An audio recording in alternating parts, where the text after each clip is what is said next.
Number 1. Savings. It's true, winter is coming. And do you want to waste your hard-earned money on heating? We both know that you will stay at your house replaying the same game you played before instead of picking something from that ginormous backlog you have there. Shame on you. You wasted so much money on that Steam library. Are you gonna do the same to the comfort of your home? I say no. Leave that dust in there. Every single piece of fur will help raise your room temperature while you play Skyrim for the 5th time, lying to yourself that this time you'll be a mage only to reach the first dragon and go back to the old reliable stealthy bow and arrow. But this time you'll be comfortably stealthy by having your own PCB right next to you. Personal computer bonfire. Number 2. Upgrades. Have you been looking around for GPUs but can't convince yourself that you really need it and you feel like maybe you just want to buy it so you can have the hike of consuming? Oh boy, do I have the perfect solution for you. And the best part is, all you have to do is nothing. Keep neglecting that old GTX 1650 and soon enough you have the perfect reason to waste your money. I meant invest your money on that shiny ray tracing AI enhanced overpriced power hungry brick. GPU. Number 3. White noise. No more wasted bandwidth with 24/7 live streams of ASMR content. What the f is this? No more wasted bandwidth with 24/7 live streams of cozy rainy nights background content. You can now have your own dust storm simulator at home for free. Do you need more immersion for your Dune Awakening playthrough? Do you have one of those almost sneezes that won't come out? Your problems are over. Maybe I should just clean my PC. I built this at the beginning of 2024, and I haven't cleaned it since. It's not that I didn't want to clean it, I just had really good coping mechanisms. You see, I wanted to make a video on it, so I couldn't just clean it, and I couldn't just make a video on it, because then I would have to clean it. I call this the Circle of Lies. My idea was to make a review of this A770 GPU, but I coped for so long that the battle-mage is out and no one even cares about that one to begin with. So instead, you get a cleaning video and a speedrun review any percent.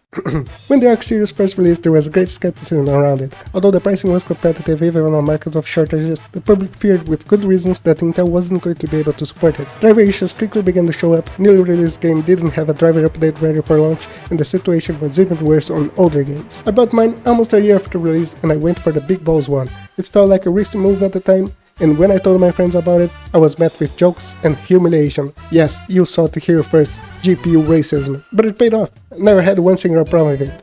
Although at the beginning any problem that I had with the build I immediately thought was CPU. At the time, Hell Drivers was the hype and I played the shit out of it. Drivers were available for that. More recently I played Expedition 33, also no problems. It's both like better 1440p experience. Overall, worth it, definitely recommend it, and if I was building something today, I would go for a battle-mage one. There we have it, worth effort. Although I did the right choice for the graphics card, I did a few mistakes while building this PC. First, I kind of cheaped out on the motherboard. I got a second-hand Gigabyte one, and when I went to turn it on for the first time, it just went black screen.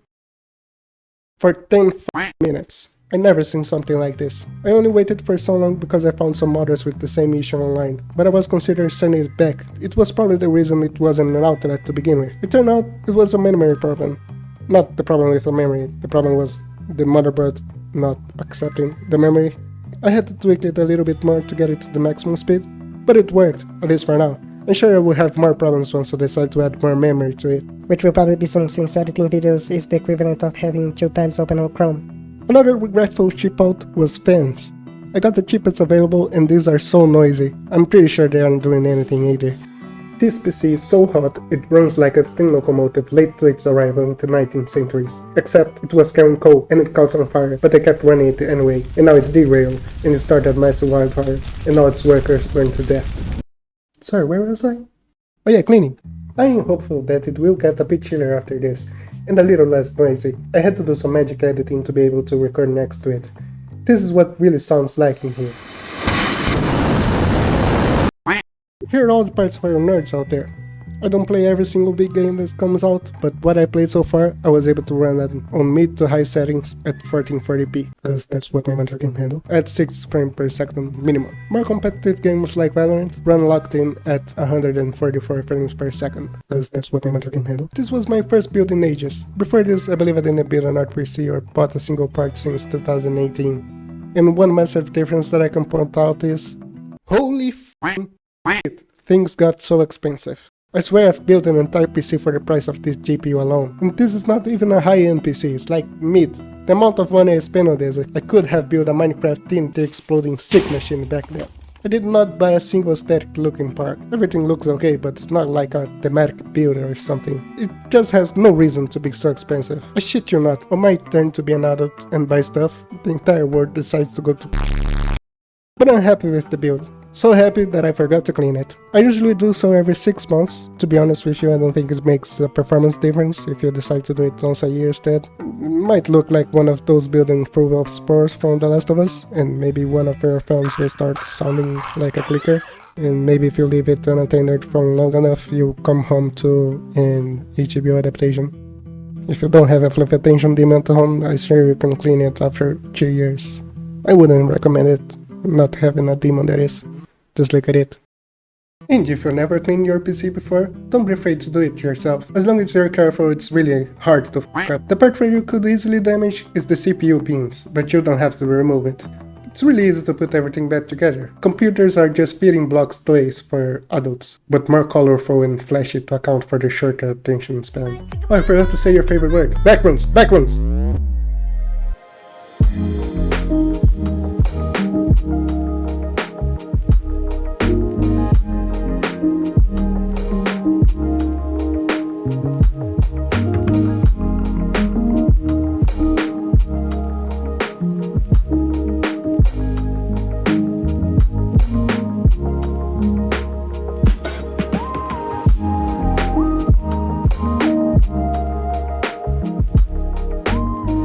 And it's done.